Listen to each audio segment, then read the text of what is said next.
This is We Burlesque. Hi, this is BB Sanchez. This is Rita D. Levine. Hi, I'm Shimi LaRue. Hey, this is Jezebel Thunder, the 2025 Miss Exotic World reigning queen of burlesque, and you are listening to We Burlesque Season 9.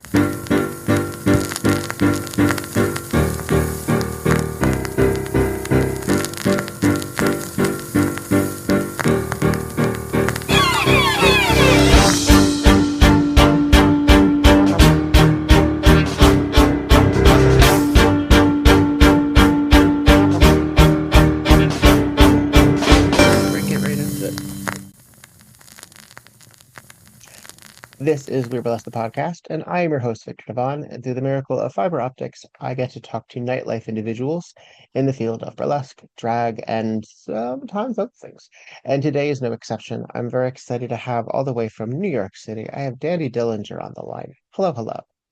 Hi. Hi. I know that somehow had some passings in, ships in the night, um, experiences when I was performing and producing in New York, but it felt very brief, and I feel like I've seen you more outside of New York than I ever really did I find that recently. happens all the time. It's like I see my friends more at festivals than I do actually in New York. It's like, you know what it is? I find New York particularly, and admittedly, I'm coming from a perspective of 5 years ago because it's been that long since I was there. But the sort of pockets of this group and this group, not necessarily cliques, but kind of. And I think the first show I ever worked with you at was your repeal Repeal show. day. Yeah. Yeah. Why do you think that the Art Deco and, the sort of diesel era is so reflective of you and your stage persona? Um, I think about that a lot. Because I feel like, especially as like creative types, we go through these like, moments of finding like where we fit in and what makes sense and what we like and how we dress. And then like once it all like fits, you're like, wow, this makes sense. I was obsessed with the 60s growing up, and then when I moved to New York, I like did some modeling and joined like the pinup club and was like trying to do this like 50s aesthetic. And then I found like the lawn party and just started going more into the jazz age thing, and I was like, no, this is actually what makes sense for me, and this is what I love, and this is what I'm drawn to. And when I design costumes, like that's where my inspiration comes from, is like the paintings and the follies and all of that. And it's just there's so much beauty and inspiration in the 20s between Mhm. fashion and architecture and furniture and design, that like it's beautiful. Yeah. I find it really interesting talking to folks, particularly in marginalized communities, about sort of this attraction to an era that it wasn't that we weren't part of it. Very clearly we were, and it was actually a little bit later that so many of us were erased. But a lot of it, and I've talked to Lead Alfred Douglas about it, who is obviously a trans man performer, and a lot for it is him sort of reclaiming an era that over time folks have tried to pretend folks didn't exist in.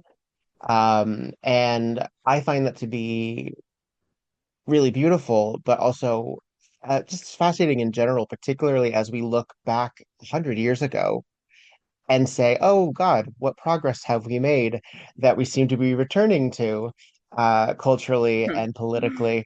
Um, what do you feel, if not now, when you first got started, was potentially that sort of reclamation, or that you like, you know what, this makes sense for me? Was it just because it was pretty? I mean, I do just like to be pretty. Um, but I think that it was finding a way to make it my own.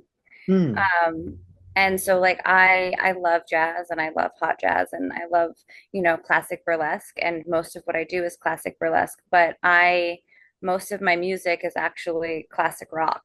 And I liked the dichotomy of like oh, you're gonna watch this really pretty thing, but it's gonna be to like War Pigs by Black Sabbath. Like I kind of just want to get the audience in different ways where like you're seeing Mhm. something beautiful, but you're also being like mind fucked and challenged a bit of like what you're watching.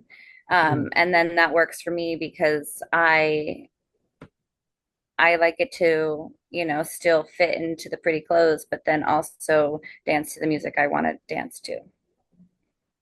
I love it too. I love a gown and glove to like heavy metal. I think that that's a lot of fun. Yeah. And I love also that you choose classic rock with this aesthetic because there was sort of a fascination with the 30s and 40s in the 60s. There was some return to that. I feel like we've always returned. I don't really know what 2025 aesthetic is because it's Oh, so in New York, referential of the it's past. millennial. Yeah. It's like Yeah. they're wearing what I wore to like my school dance when I was 11, and I'm like, this is uncomfortable.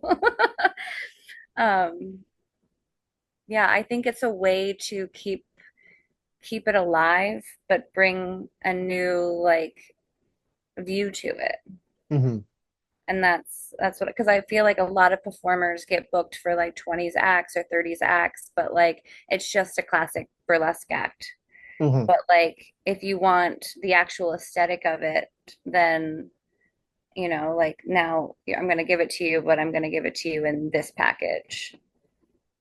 I was talking to Isabel Thunder about what classic burlesque really ends up meaning for a lot of us because there's no real agreement fully. I mean, not that necessarily people are fighting about it, but that there's not necessarily a consensus on what quote classic burlesque is.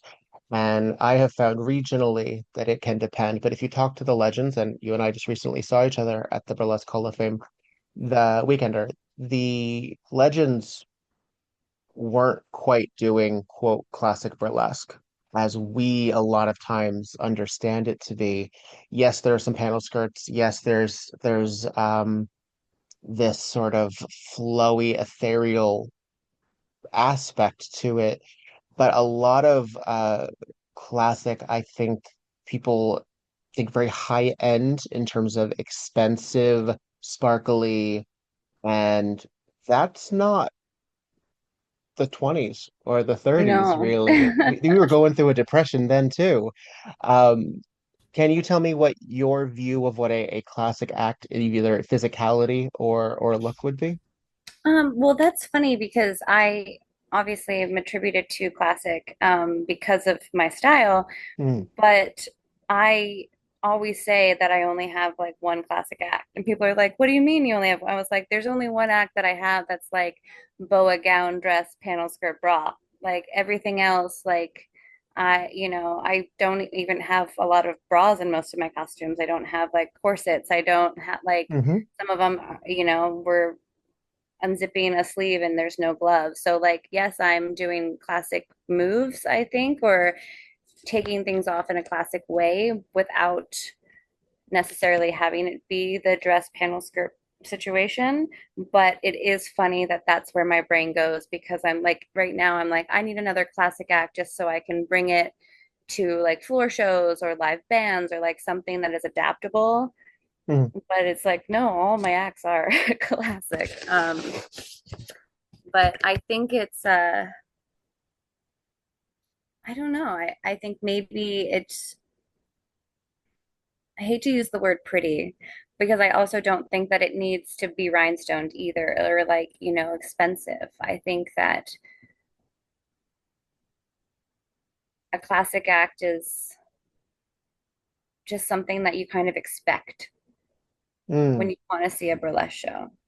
It's like, oh, that makes sense that that's what they're doing. You're not overly shocked. You're like, oh, okay, I've seen something similar to this before. But I don't hmm. want to say that it's boring either. But it's just a go-to. Hmm. Does that Yeah, make sense? I feel like I I'm think yeah, it rambling. absolutely does. It absolutely does. Well, because a lot of your attire is very well, obviously you do a lot of furs, but you also have a lot of like not gauzy. I don't know, drape, like a lot of drape. And I Hmm. don't know what that cut is called. Like Where the sleeve has like that bat sleeve. like a kimono type of sleeve. Mm. Yeah, I do have a lot of chiffons. Um, I mean, what I love about burlesque is that everybody does bring something in of themselves into it. Hmm. And I don't actually come from a background of dance, so Mm. I have to rely on my costumes to do the dancing for me. Hmm. And so I like to say that I'm a prancer, not a dancer, and I do a lot of spinning. I spin a lot, and so I I tend to wear a lot of chiffon and lots of fabrics, so that way I can use the fabric as the dance and not have to rely on actually getting on the floor and doing things. As a New Yorker, how much of your closet space and living situation is taken over by your attire? Or Um, you I have I have a whole separate bedroom actually.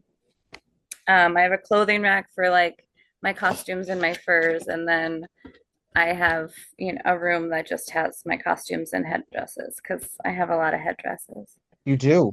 You do. How I is put a that lot of shit on my traveling? head.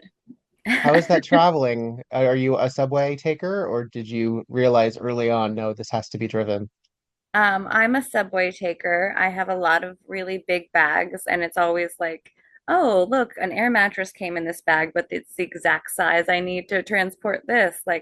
Whenever I try to find a bag that is the size of the headdress, it never fits Mhm. in the bag. So it's always whatever works at the moment. I should have, every time I build a new one, I'm like, why didn't I build this to come apart? And I just get so excited and over anxious. And then all of a sudden the headdress is done and there's no way to break it down for travel. A lot of the looks that you have scream very authentic. Are some of them recreations, or is most of it from the era? They're all recreations. I do get inspired a lot by them, and the shapes of them. And so I just take those kind of looks and build from there. But I do make all my own headdresses Wow. and costumes. Yeah. How did you learn to do that? Did you learn how to construct as a younger person, or did you learn after you? I mean, I've always been in and out of art school, and I actually went to fashion school for evening wear before I went to culinary school. So that's helpful of like being able to use my degree for something, like taking my clothes off. But I Uh-huh. think that I just kind of figured it out, and I've made some mistakes. Like I've had to remake headdresses over the years because I've learned something new or realized it would be better this way, or like I've taken a couple like even classes from like people back in the day about how to build headdresses too. And so it's just kind of trial and error and a lot of hot glue. Mm. Where does your story begin? Are you a native New Yorker? I am not. I will like to say that I am now in my 20th year in New York, so I officially been here longer than anywhere else. But I am from Florida, which I don't like to admit because I'm from the bad part of Florida. Um, and I moved here when I turned 18 to go to fashion school. And then I graduated after 2 years and went to culinary school. And then I started my own business making wedding cakes and wedding dresses. And then I decided that I liked being in the kitchen more. So I became a pastry chef at one of the restaurants I was hostessing at. Mm. And when I left my first pastry job is when I started taking burlesque classes because I needed a creative outlet that was not in the kitchen. Hmm. And my old restaurant was a block away from the original Duane Park on Reed Street in Tribeca. Hmm. So every Friday and Saturday after service, I would go and catch the late show with Melody Sweets and Brian Newman. And I was like, I want to be one of these sparkly people. And so when I quit the restaurant, I started taking burlesque classes. Hmm. And Who was that through the school of burlesque? yeah, Who was your instructor? it was Joe Peaks and Gal were my instructors. Oh, I mean, an all-star cast, really. Yeah, Uh, it's great. when you were working in that in the school, was that with the anticipation that you would then take that on as a career, or did you just say, I need a hobby and I just wanted it ceramics as a is the hobby. most? Yeah. I wanted to be a pretty sparkly person and yeah, do something that challenged me besides, being in the kitchen. And I'm also a Leo, if people can't tell. And so I like to be in the spotlight. I like to be on stage. I like to be the center of attention. And I was like, wait, this is a moment where I get to have control over the whole room and take my clothes off and everyone's watching me and I get to be sparkly. So I don't even think that it was really until the pandemic that I realized how much I need it. Mm. Were you And the social butterfly as a younger person, or did that come out in burlesque? I was as a younger person. A lot of report cards said that I need to know when is appropriate to talk and when's not, and she's a social butterfly and she's disturbing the class, and yeah, I got all of that.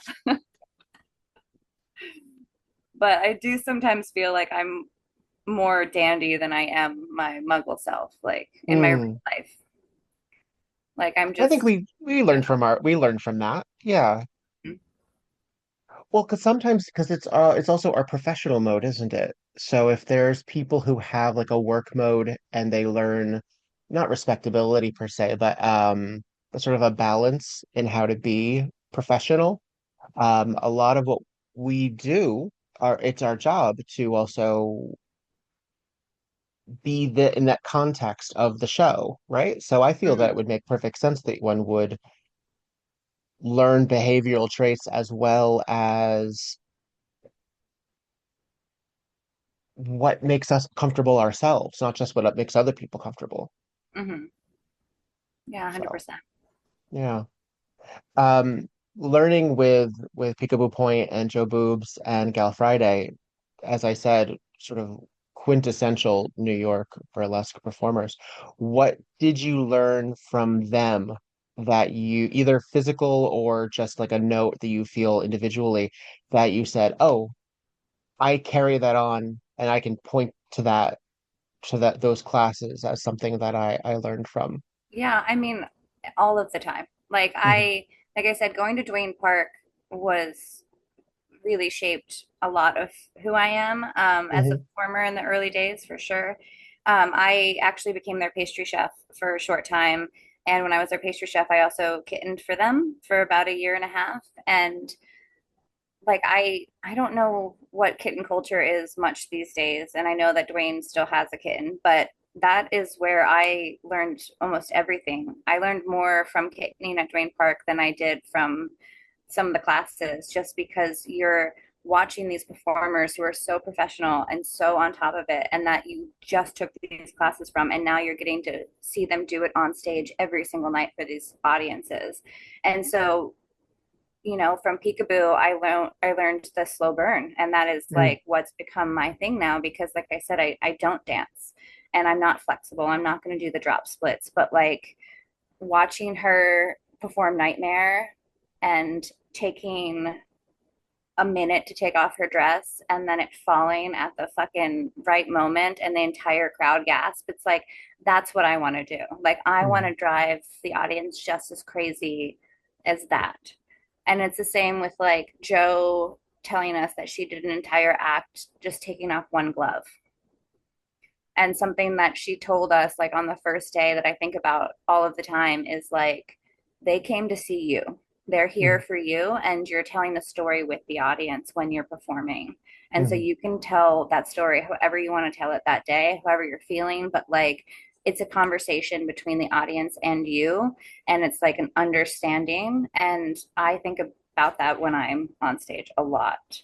Mhm. Um, and yeah, I mean, Gal and Maine, all of those girls, like really just like were so formative for me in my early burlesque days because they're so unapologetically themselves as well. Right. Yeah. They're all different and they're performers and they're all great and they're all just, this is who I am. And I don't need a festival. I don't need a competition. I don't need this. It's like, I'm just a fucking good burlesque performer. Can you explain what Dwayne Park is for those who may not be familiar? So Duane Park is a burlesque and jazz supper club in New York. They used to be down in Tribeca, and now it's on the Bowery. I mean, it's still, you're gonna see a show Thursday through Sunday, I believe. Sparkly humans. I mean, it's a great show. It's a great experience. I learned a lot. There's, always controversy and drama over lots of different things. And so it's not the best for everyone anymore. Mm. But it is a incredible show. Hmm.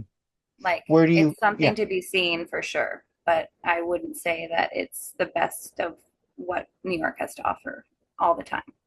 I don't know. Does that seem Well, mean? no, no, It's it, just it seems it's honest. more so because it's not as inclusive as it should be. And Mm, it's like it's they have the best of the best and they show that they have that, but in that regards they miss out on so much more. sure, sure. And that wasn't a leading question, folks. Okay. I didn't necessarily know that she was going to answer in that particular way. But I think that's fair. I think we have to hold our spaces to task. And particularly, as I mentioned earlier, we have like this intersectional requirement, I feel, to represent if you're going to go back, if you're going to celebrate an era, you have to recognize that that era not only included a lot of different people, but excluded a lot of different people. Hmm. And that can be very complicated. And when you're celebrating it in 2025, you have the opportunity to right the wrongs that occurred then. And if you don't, well, then people are going to take notice. Yeah. I think that's more than fair, right? Yeah. No, it's a good way to put it because it's like, yeah, it's you're gonna see a great show Hmm.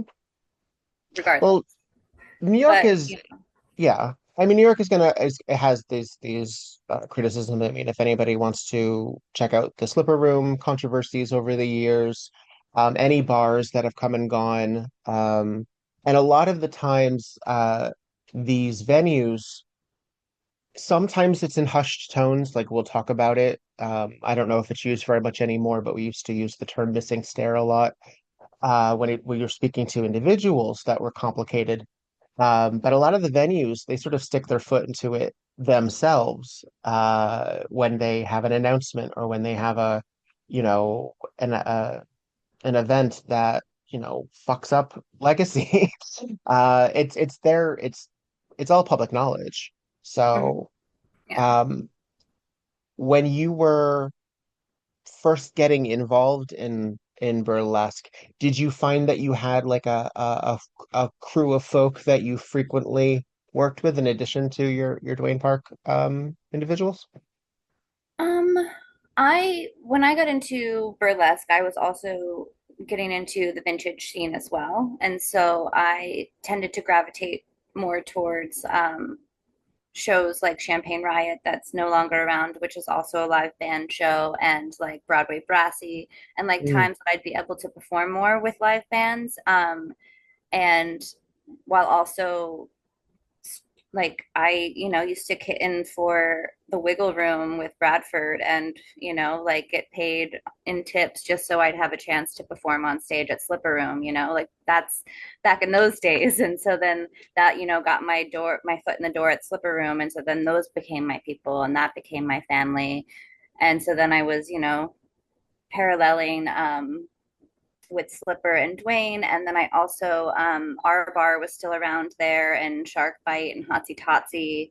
And so that was like a good little crew to start off with. But people can correct me, but I think I'm kind of like still dipping toes in all different communities. I have a lot of different friends in a lot of different areas of burlesque and mm, nerdlesque and vintage and all of that. And I kind of like it that way because we're all doing so much and I want to, be able to celebrate everybody for it. yeah. Now you mentioned performing with live bands. That is something that is very classic. A lot of the legends talk about that was the standard for a very long time before um venues required them to either bring things on vinyl or disc or tape or eventual. But a lot of times they had live bands. What is it like performing with a live band, and how often does that still happen for you? It doesn't happen that often. I think that that is one of the things about Dwayne Park is that it is consistently you're going to see a live jazz show and burlesque, and it's a supper club vibe. And I can't even say I don't know why. I know why. It's because New York is fucking expensive, but I don't know why there aren't more supper clubs. And I wish that there were. I wish that there were more opportunities for it. It is for me, it's a way to get out of your head, get out of your choreography. It's a way to um, enjoy music and know that like the band is playing for you. You're not dancing to the music. So like that piece of clothing doesn't have to come off at that time to that beat because you can still walk around the room and do something else and then take the clothing off. Like it is more of an interpretation than a constant. And Hmm. you never know. Every show, every song, every performance is different when it's with a live band, and I really appreciate that. And over the summer, or over the pandemic, I had a couple live band shows called All About Town, and I always had a really diverse cast. And after the first two, I didn't even perform because I wanted to give everybody an opportunity to perform to a live band, not just the people who get to perform at Dwayne Park or Apotec. So I always, always hired a newbie who's never worked with a live band before, always made sure I had a POC and, a non-binary. And I just kind of always wanted to give the people the stage time that they needed because they may just get overlooked for it. And I understand that I don't need to be taking up that space either. Hmm. So I want to be able to uh, allow others to have the privilege of performing with a live band. And unfortunately, it got too expensive to keep that going too. So I think I had like 6 or 7 shows and it was great, but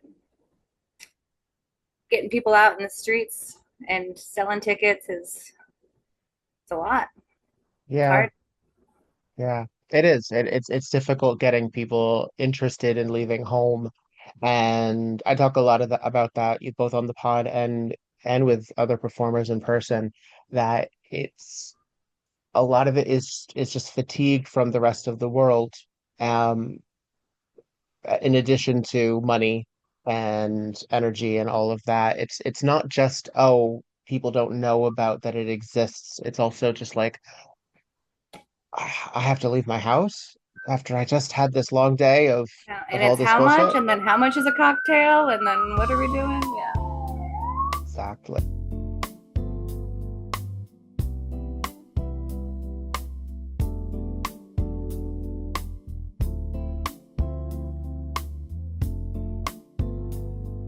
Hey, this is Victor Devonne. I know it's difficult to strategize how to spend money and where that money should be going, and I thank the folks who have found some way to support financially this podcast. Massive love to the people on patreon.com/we burlesque. Thank you very much to Courtney Jones, Dottie Rebel, Charlotte Strudel, Paris Stilton, Luna DeLay, Goosey Gander, Roxy Reverie, Faye Havoc, Tiffany Lane, Madam E, iRed, Shimmy LaRue, Curly Bright, Oliver Swisky, Sebastian Crane, Alex Collode, Bo Bridges, and Stormageddon.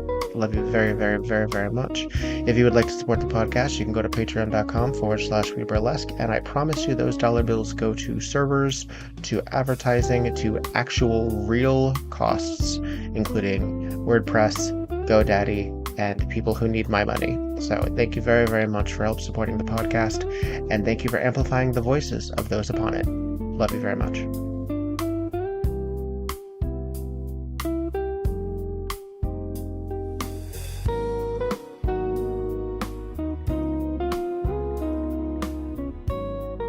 As a New Yorker who performed before and after the pandemic, do you see, in addition to venues closing or popping up, uh, a difference in the way that nightlife has gone? Yeah, I definitely it's not the same. The energy is not the same. There's not as many shows. People aren't excited anymore. Hmm. Um, I feel like I hate to be that older person, but I feel like this generation of they they don't appreciate live art as much as they should So because in terms they're of the audience, yeah, the audience mm, doesn't seem to care. Even if they're at like a venue where you know the show is happening, because in New York a lot of times it's, as you know, it's just popping up in a corner of a bar and then you're like, oh, I just came here for a cocktail, I didn't know I was going to see a burlesque show. And you're like, okay, that's understanding. But if you're going to a burlesque show and you still are there just to like take pictures and be with your friends, I just don't feel like the respect from the audience is there enough anymore. mm, People aren't tipping as much. um, and there's just fewer shows, and so it's harder to keep it going and have venues even give you like a, a budget. So like hmm if you don't sell the tickets, you can't have the show. hmm And before, I feel like there would at least be a couple bars where they had some money to be like, hey, I have an allotted amount for a show every month, and now it's like, maybe if you sell tickets and we get a cut at the door, like it's hmm too many, it's too expensive. Everything is too Yeah. expensive. Um, I I for one, like I think about leaving my muggle job a lot and just going back to performing full time, and everybody who I talk to is like, don't, like we're all looking for second jobs because there just aren't enough shows to keep afloat anymore. Yeah. I mean, it's a damn shame is really what it is. And I don't know how it corrects itself. Um, I don't know. I don't know. I feel that because we're both entertainers and artists, that there's a fulfillment that we get out of it, certainly. And the idea of having a 9 to 5 or the idea of having um, another full, whether it's a passion or, just something to pay the bills, I struggle with personally, uh, because my brain or my body or whatever just recoils when I have to think about doing something that's not creative. And unfortunately, whatever neurodivergence is running through me, uh, sometimes the creative is also difficult. It's hard to stay inspired. It's hard to stay interested. And I'm really, really good at immobilizing myself even when it's shit I want to do. Yeah. I mean, I get that with the neurodivergence all the time. Like, I need to do this, and then that doesn't happen. It's Um, just not the right time ever. but I have had this conversation with a lot of performers as well. Uh, it's it's as much as we look back on history and like the Weimar Republic, for instance, it's like they were creating art, they were doing these things, they were having these underground parties and trying to just keep everything alive. And I I want to do that, but at the same time, I think the quote I read was, it's hard to make art when you're trying to survive. And Mm, I think all of us right now are just trying to get by. And all I want to do is make art and save my friends. But it's like, I can't do that if I don't have the money to do that. So I have to work the job. And then I can't do this because I can't do this. So I have to work the job. And then I don't make the new costume. And then I don't feel inspired. And then I phone in my acts. And then it all just starts trickling down. And it's like, it's, we're just trying to get by right now. And it's, the first time as a creative that I don't have a goal. I'm not working mm, towards anything. I used to, mhm. want my own bakery. I used to want this. I used to want this. And right now, I think it's the state of affairs has kind of put us all in this pause of a limbo. And we're just trying to figure out when that next shoe is going to drop to our fight or flight of like, what are we doing next? And it's obviously you're not alone. You're not like you not being able to stay motivated to be creative, to like move and do things is so fucking valid because we're all in that same boat. Yeah. Yeah, and every once in a while I feel because we work in a field that is meant to be well, I shouldn't say meant, that's judgment, that is frequently depicted as so celebratory and resilient. Resilience is exhausting, and representation is so exhausting. To ask marginalized people of any ilk to make time to be celebratory is a big ask right now. It really is. And I know that it always has been, but I wasn't around that previous time. So I can only deal with right now. Um, and I the parallels, like we see this with, I know it's closing soon, but on Broadway right now we have Cabaret and um this sort of realization that we're not just repeating history, we're actually existing in the same time period. It's not a repetition, it's just that never stopped. Yeah. We go through waves of it, perhaps, of, quiet, but I believe that we can have the 20s without the breadlines. I believe that we can have the 40s without the Nazis. I believe that we can have this sort of decadence without the devastation. Um, and one of the reasons that I personally, I mean, I'm a hobo clown. That's my shtick. It kind of always has been, although I didn't necessarily plan for it in that direction. But my archetype is a resilient fighter, really. And one of the reasons that I was so heartened to be invited to do Repeal Day with you so many years ago was there was a real validation that I felt because I've always personally felt that I've not had a part in classic burlesque, even though I feel that my archetype fits that Yeah, that vaudevillian, that's where it came from. right. And I understand if people don't, like, also don't think I'm talented. I'm like, sure, oh great. But I feel that there is a representation that of the baggy pants folks that should be there in some capacity. And I'm happy to see that there are some performers who dabble into clown, who dabble into um this sort of shabby chic sort of concept.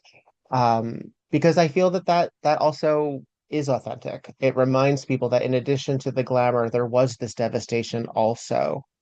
And I'm curious as to when you are constructing, is there a Dandy Dillinger quote unquote character? Are these memoirs from a heightened fictitious or otherworldly being? Is there a through line that sort Um, of takes in there? well, my ADHD is going to take us on a lot of tangents right now. I love it. Please Okay, do.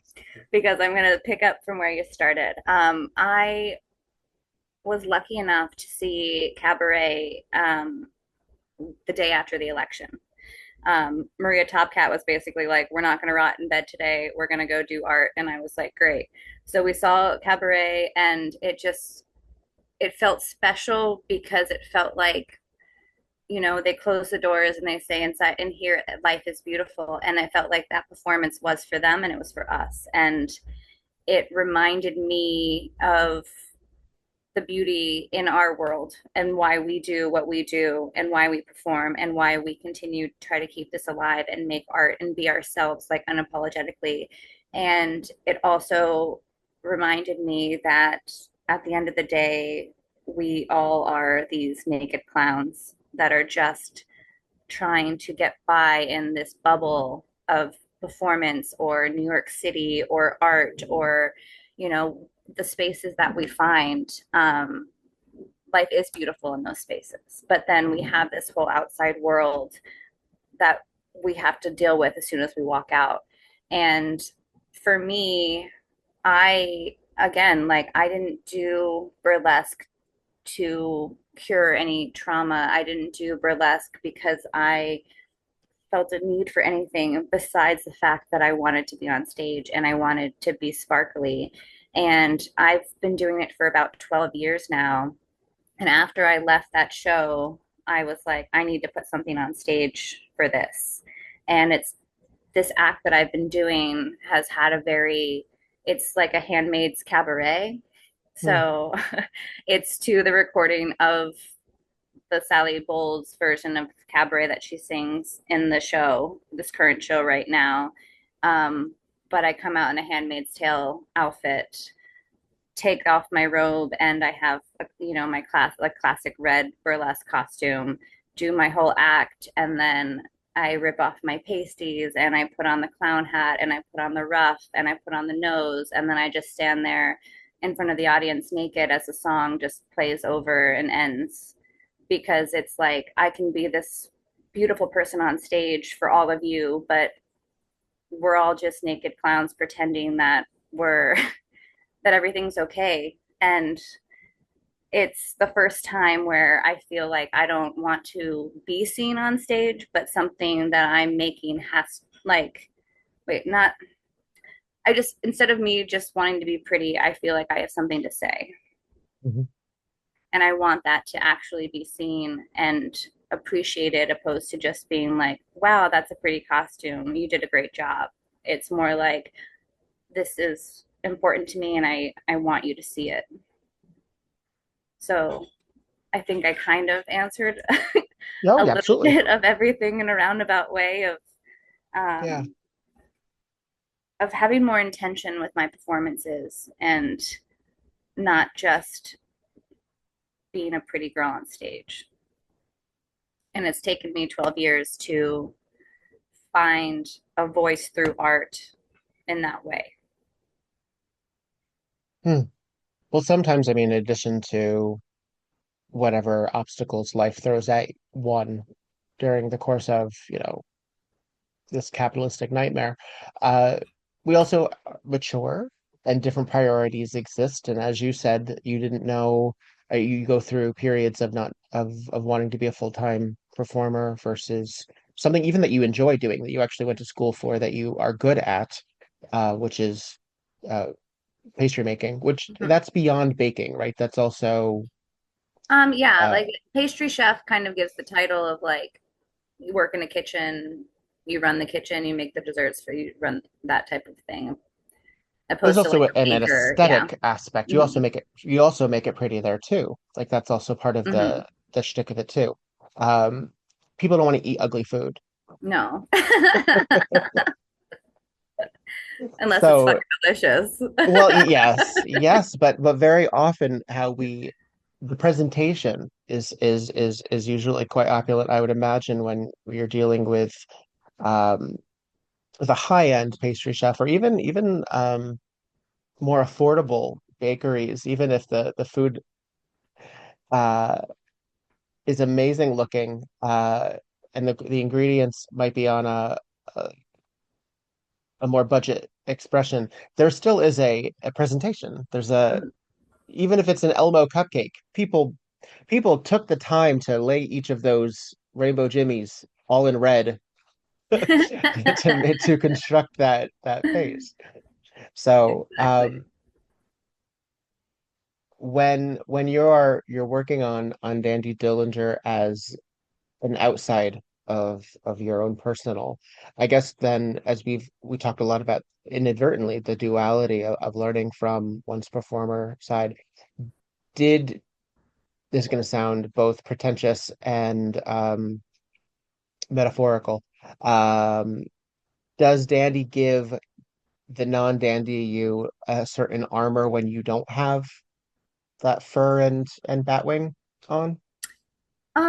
It does. We I don't know if we're recording it, but we mentioned when we first started talking is that I like Beehoff, for instance. When you go to Mhm. Beehoff or and you're Victor all weekend long, you're, or for the most part, when you Mhm. are your persona and you get to be that person for the entire weekend, and then you come back and you're kind of like, oh, what's oh yeah, this is actually not my life. Like I forget my name and like, oh, I don't Mm, turn when somebody said, like you forget.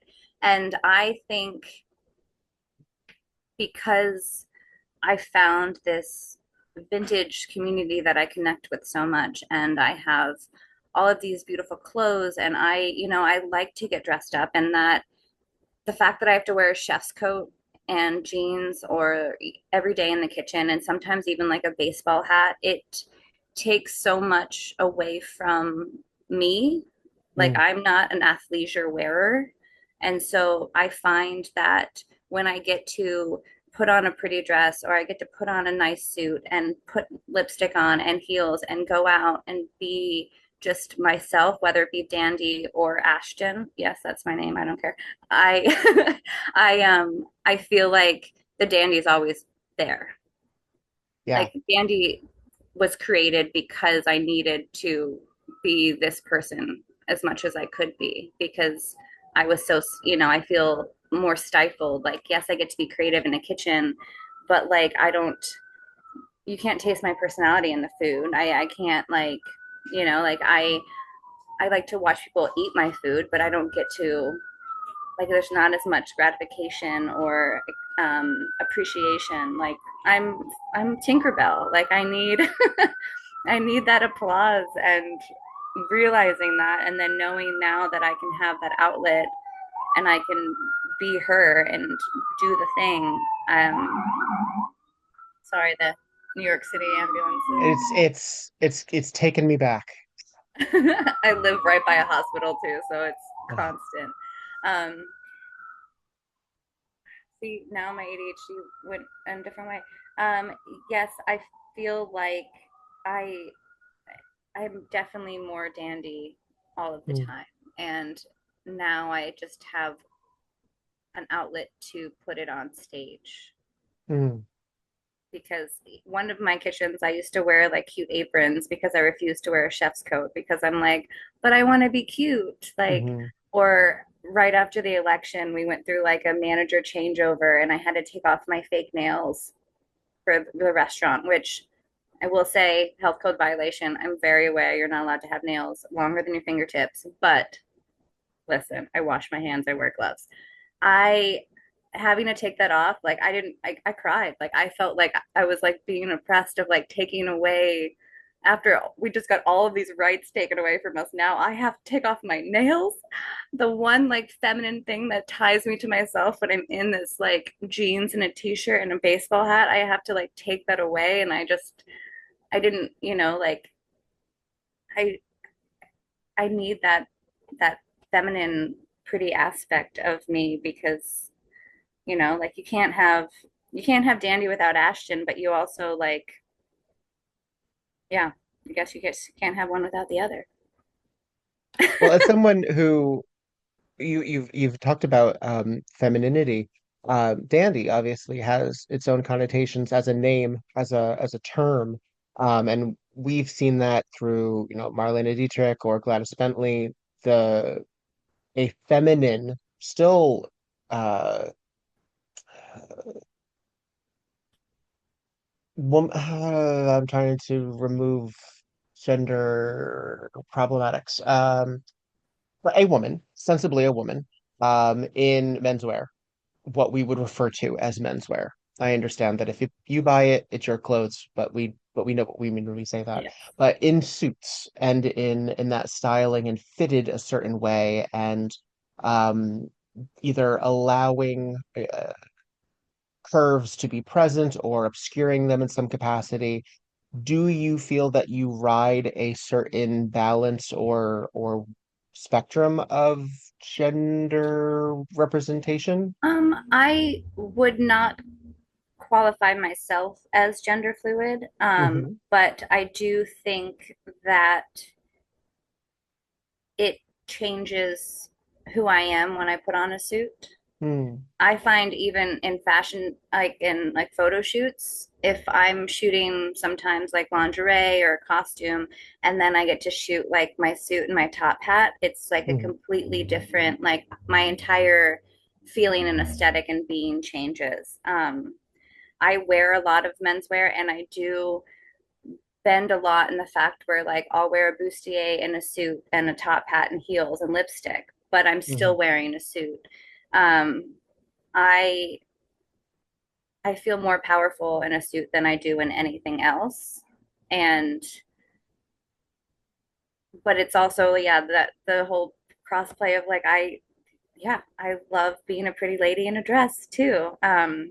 My Muggle name is Ashton, which a lot of people growing up, only knew Ashton Kutcher and associated me Oh, before they fun. met me with that I was a male. Mm. And I kind of had this conversation recently with my sister because she's pregnant, and I was like, you should give the child a gender neutral name because if it kind of allows them to figure out who they want to become instead of trying to fit the name that was chosen for them. Hmm. Um, like her name is Brittany, and she's, very feminine. She's very like that. She's a very Brittany, and I'm a very Ashton. And I feel like I was able to kind of decide exactly how I wanted to fit into that name. Mm. And when I chose Dandy, it was very similar because I love menswear, but the definition of dandy is a well-dressed, gentleman. And I think Hmm. that we can all be gentlemen. Like even using the gender term of it, I think a gentleman in that term is universal to me Hmm. because I'm like it's a way of being, it's a way of acting, it's a way of treating. It's a like I think yeah, women can be gentlemen, and I love that it could be feminine or masculine. So I just wanted to kind of play with that. Yeah. Well, I mean, one of the recognizable New York figures, we would also say Dandy Wellington, who I know you've worked with in the past as well, who is a well-dressed man about town as well. Um, the certain element of egalitarianism and sort of respect, like treating people with respect, treating people Mm-hmm. with, um, and there that isn't associated, and it's probably, a political reason for it, but that isn't associated with, quote, being a lady. Being a lady is very often a submissive Mm-hmm. element, while being a gentleman is being gracious, and that's not the same thing. No, no, it's not. Hmm. Yeah, Yeah. because it's funny because my chef name is Lady Ashton, and then my stage name is Dandy Dillinger, so it's a little bit of both. Yeah. Um, but yeah, I think that me saying the gentleman you being universal is kind of in that same like the graciousness of like Yeah. of the kindness that you show towards somebody is gentlemanly. Hey, this is Viktor Devonne, and I like socks. I've always liked socks. In fact, I like socks so much that I don't match them because life is too short. Not because life is too short to find the other one that matches it, but because I want people to see how many socks I have. And I don't always take off my shoes, but when I take off my shoes, I want you to see at least two examples of the quality that I am drawn to. And that is why I shop at Foot Clothes. You can get 10% off your first order at footclothes.com and enjoy the luxury, style, and utter ridiculousness that is Foot Clothes. I encourage you to do so, and I want you to do it right now. And I want you to feel comfortable not having those socks match. Get into it. Feel right about it. Take pictures. Make some money off of it. I don't need to see it. You can send those the way that you need to. But you have fun out there. That's footclothes.com. Promo code Viktor Devonne, lowercase, all together.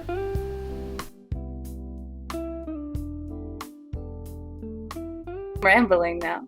No, no, it's all good. Did your parents ever tell you why they chose Ashton? Um, when my sister was born, we're only 21 months apart. Brittany was the most popular girl's name, and so they almost named me Ashley and then didn't want to do that again. So there's no Mm, internet. So they got probably one of those like baby naming books and they're like, oh, something close to Ashley, but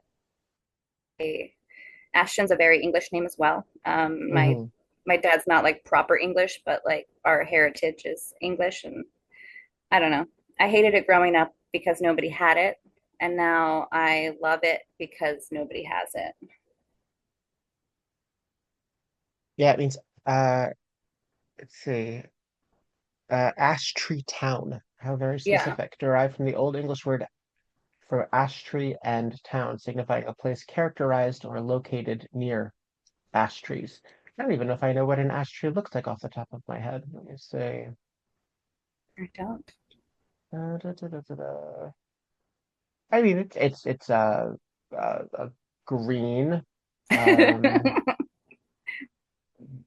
prominent, a large. It is a large plant. Um, it's what you would imagine, I guess, in an English countryside. Sure, why not? Sure. Uh, Dillinger, where did that come from? Is that gangster related? Are you a sharpshooter? It is gangster related.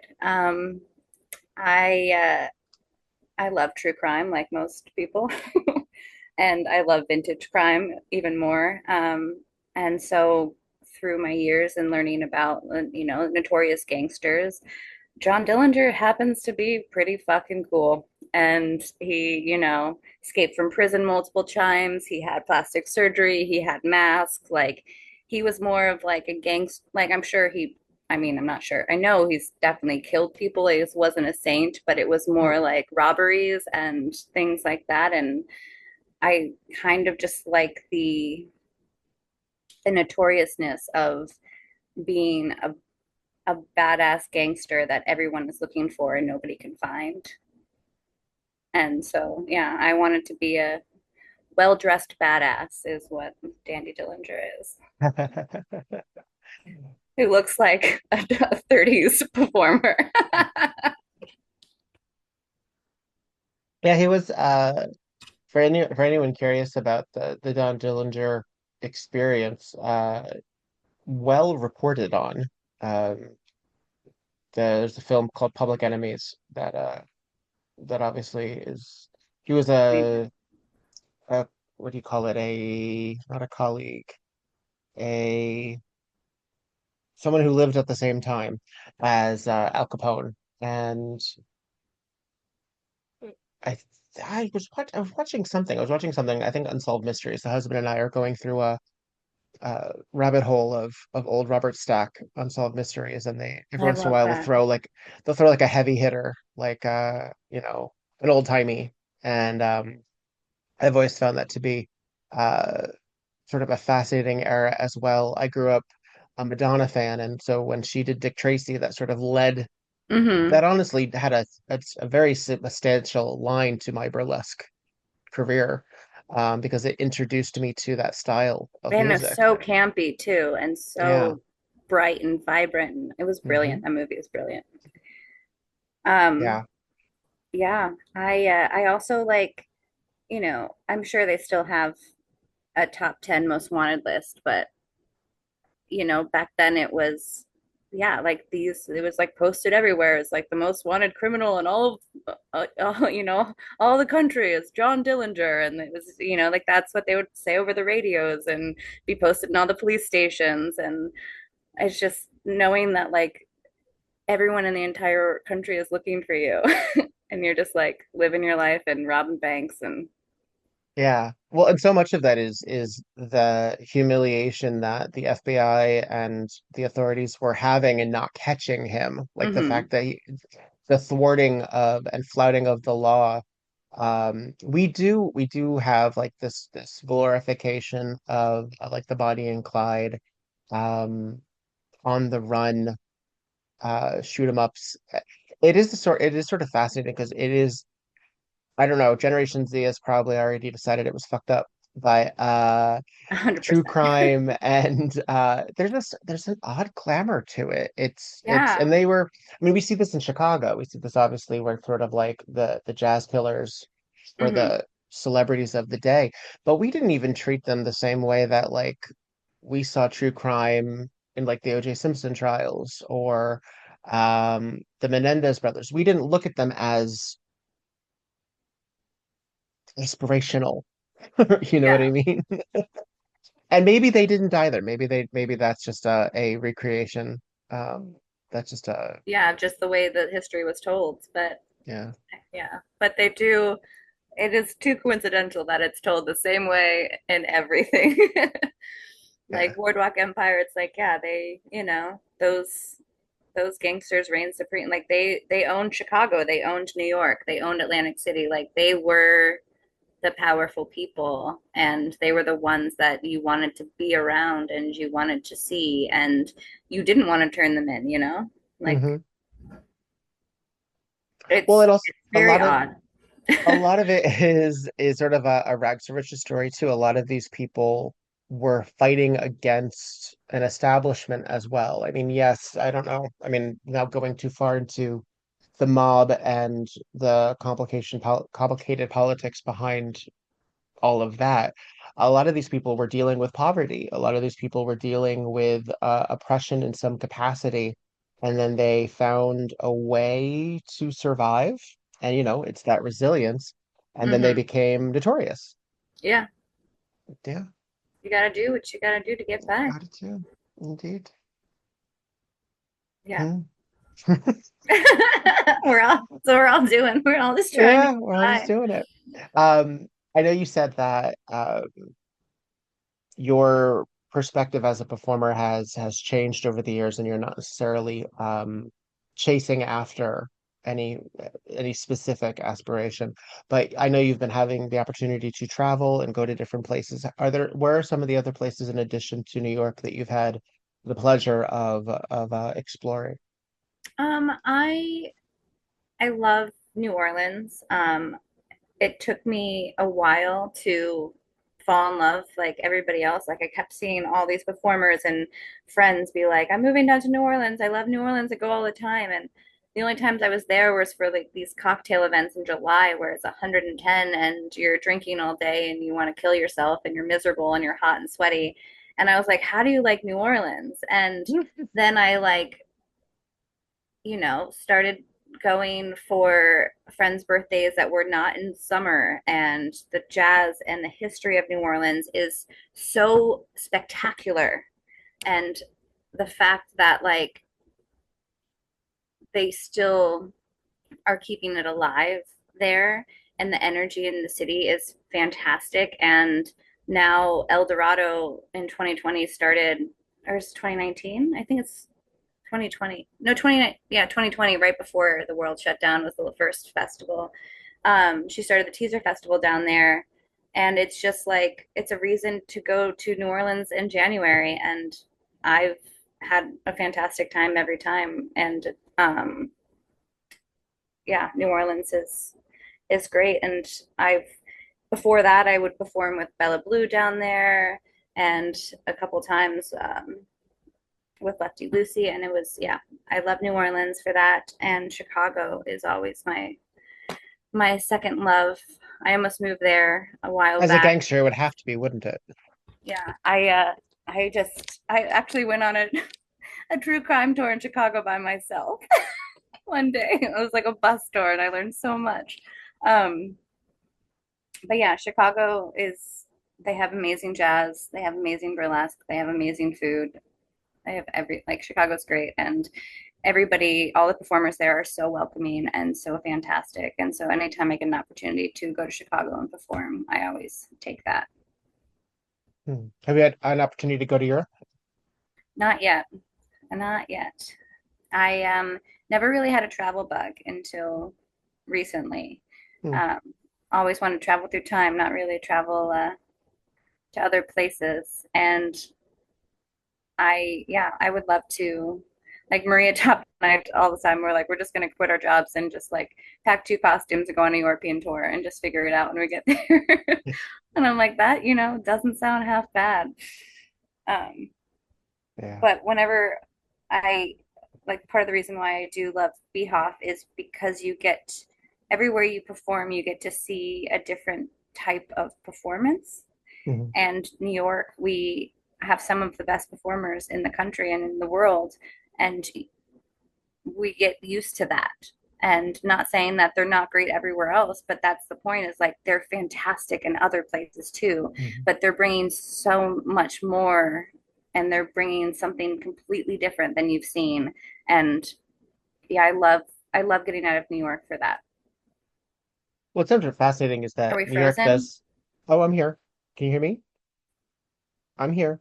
I Okay. promise. I'm here. Okay. The fabulous performers in New York, yes. What's sort of fascinating is also seeing a lot of them perform in very small stages as well, and that's sort of fascinating. We talked about previously on the pod with other guests about like Nurse Betty and sort of the concept of like this tiny little thing that you're Hmm. performing on, and this sort of holes in the wall that New York really has. Have you been able to find stages that sometimes are a little too small for your opulence, for your headdresses, for your wingspan? A lot actually. I don't do things simply. I'm a little over the top, and so yes, I I have to check with some venues on their chandeliers or their lighting and see how tall their ceilings are. At some places, they have you perform on the bar, and my headdresses don't fit on the bar. Nurse Betty, I can only bring maybe 20% of my costumes to Nurse Betty because they just don't fit on the stage or in the room, or it Mhm. just doesn't make sense. um, that's like why I want, like, as we go back to the beginning of like more quote unquote classic, because it's a smaller little package that you can do more with, opposed to like my giant pieces that, I'm, as I say, I use because I don't do much else on stage. I just have the costume to lean on. No. But you wear it well, and that's what I Thank you. think is also Thank you. important. Is that you can tell when there are people who, I guess the expression is that the costume wears them or what have you. But there is, and again, there is an authenticity that I see in in your face and in your presentation. I really I've always been sort of really drawn to your presentation because it does make so much sense. And I think that if you did happen to travel through time, yeah, you might have to lose some of the tattoos, but I think you would really thrive. Yeah, yeah. I actually seen Cabaret again. I didn't realize, because like when I first started getting into the 20s, I really went deep into the Weimar, and I got really into Anita Berber and all of that. And I have like an Anita Berber act because of it. And I didn't realize, because it's, you paint your face the same almost, like we're so used to doing our drag, that like I didn't realize until seeing the show how much of my inspiration actually came from Weimar makeup Hmm. and not so much from American 20s makeup and Hmm. aesthetic, with the red cheeks and the really long eyebrow, and the like. That is always like, people joke all the time. They're like, I did a dandy eyebrow today. Like, look how long it is. And I was like, yeah, sometimes I just don't know when to stop. It like hits my ear. Yeah, well, I mean, a lot of that was based on the photography and the film. I mean, Greta Hmm. Garbo was not an American. Marlene Dietrich was not an American, and so folks like even Jean Harlow, who was, they would overpaint Hmm. partially because they were dealing with like really high contrast film. In addition to that, too, like you look at some of these films, yeah, it might be grainy now, but it was practically, it wasn't even black and white. It was like charcoal. Yeah. And I do love that too, about Mhm.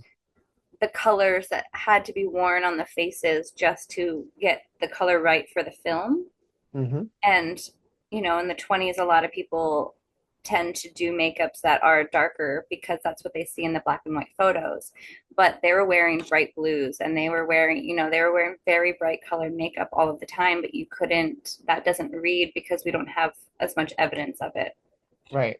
I mean, sometimes you see it like if you look at like the Munsters Hmm. set pieces, that's bright pink Yeah. because it needed to be a different shade. And you can see that sometimes also in animation. This is a weird aside perhaps. I was watching Bob's Burgers and the character Linda has, ebony black hair. And the episode that we were watching takes place with a black background, a lot of it, because it was when Jean does a play. And so so Linda's there as like a stagehand.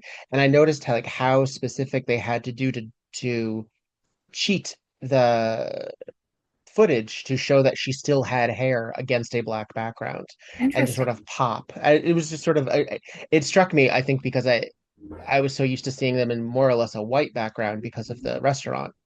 But it was an interesting uh, switch up for me, so that stuck with me. Um, Thank you for chatting with me and being gracious with your time and gentlemanly. I do appreciate it very, very much. Again, Thank you I've for always having me, of course. been I always listen to your podcast and then thank you. Thank you. I always forget to reach out and then when I see you it's always such a delight. So It's my thank you. pleasure. Thank you. Um, in addition to the things that you have done, do you have anything exciting on the horizon this upcoming couple months? Or are you taking it step by step? Taking it step by step. At this point I just want to perform regularly enough that like it feels that need that I'm looking for and like Mhm. kind of still makes me feel alive, you know, during these times. Um, I have, if I ever have the time, there's a lot of costume upgrades I want to do, um, and like a lot of fun, just new costume ideas. So whenever I think about them, I get so excited, and I'll buy like new pieces, and I'll start to do it, and then like months go down the road, and it never happens. So it's one of those when festival season starts coming up, and you're like, I don't have anything new to submit because I've done all of these acts at all of these festivals, and then you're like what we talked about of not quite always feeling the inspiration for it. So Mm. I'm hoping I find some time and inspiration to finish the projects that I've started. I'd love to see that. I'd love to see the Handmaiden Cabaret. I'd love to see that somewhere. I'd love to if that can get somewhere near me. I'd love to see that. Um, can you tell people the best ways they can keep in touch with your goings on? Are you active on the socials? I am active enough on the socials. It's just Dandy Dillinger. Um, yeah, I'll post if I have a busy month. I'll usually post the month ahead of time. But if not, then the week of, I usually post where my shows are. Um, but yeah, I just I post to stay relevant, but then I also realize like it's a lot of energy. It is. And who's looking? Sometimes I wonder who's looking. Well, that's the thing too. So, folks, like, comment, and follow because sometimes we get our serotonin through those little notifications Yes, sometimes. So, I'm Tinkerbell. I need the yeah. applause. I have merch. Um, You can buy merch. I ooh, have shirts. I have ooh. stickers, pins, and air fresheners. Do you have a website where I can find those? Nope. Oh, They're just on my Instagram. I have okay. a little tab. All right. Um, That counts. yeah. Nice. All right. Well, then I have one more question for you before I let you go. For someone who is a vintage clothes aficionado upcoming, for someone who is interested in getting pieces and looking at things, is there a secret or a good advice that you may have for like the care of? Is there a way that one should house them? Do you feel that there is a special cleaner that you have fallen in love with? What would be a good advice snippet for someone who wants to replicate your Gloria style? I am terrible, and I buy what we call wounded birds a lot because I'm not a fragile human being, so Mm. I tend to rip things or break things. So I'd rather not spend full money on the vintage for it. So in that same respect, I don't wash my vintage as much as I should because I I'm not efficient. But I do have a lot of my 20s and 30s pieces in bags that are both like moth proof and they have like a sealant just to make sure that they stay as fresh as possible. Mm. Fabric can rot, and when it dries out, especially like crepes and chiffons, they will disintegrate right off the hanger. So that like my really nice pieces, I'll have like a velvet hanger or like a cloth soft hanger for those shoulder pieces so the joints don't break. Hmm. But yeah, I sadly don't take care of my clothes as much as I should. And I'm sorry, vintage community. Don't judge too harshly. Well, it's funny. I mean, I only look like a lady on the outside. I'm really a big old mess on the inside. It's just 4 raccoons in a trench coat with a top hat on top. Do you have that at least on a headpiece? Do you keep it on I a hanger? should. I tell you. All right, darling. Well, I hope that the rest of the year is kind to you, I hope and so to you too. I hope thank that you. we find, some peace and creativity in this world. Yeah. Come on over to LA sometime. I'd have a feeling they'd eat you up with a spoon. I know travel can be exhausting, but um and I know headpieces, I don't know how you check your luggage, but uh I know there are Sometimes some the people. pilots are nice and they let me put it in their closet. Oh, see? That's when you really know you've made it, when you get friendly with the pilots or they handle it. All right, darling. Mwah. Be Thank you so well, much. and Take care, give Els. give my affection to those in New York who deserve it. I And will. be well, darling. Thank you.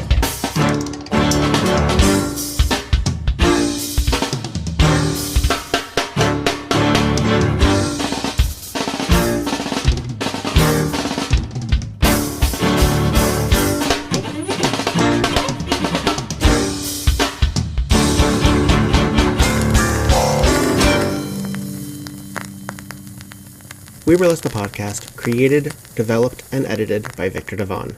Podcast artwork by Logan Laveau. We Were Less the Podcast cover art photography by Atticus Stevenson. Theme song, On a 45 by This Way to the Egress, used with permission. All incidental music via Pixabay under the expectation of fair use. Please visit weburlesquepodcast.com for notes on this and every other episode.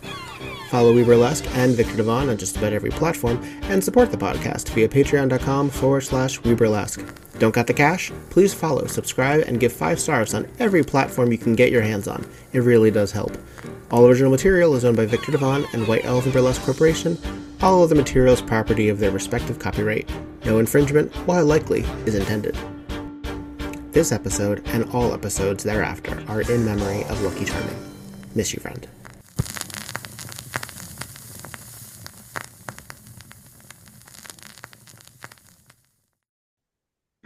And that's it.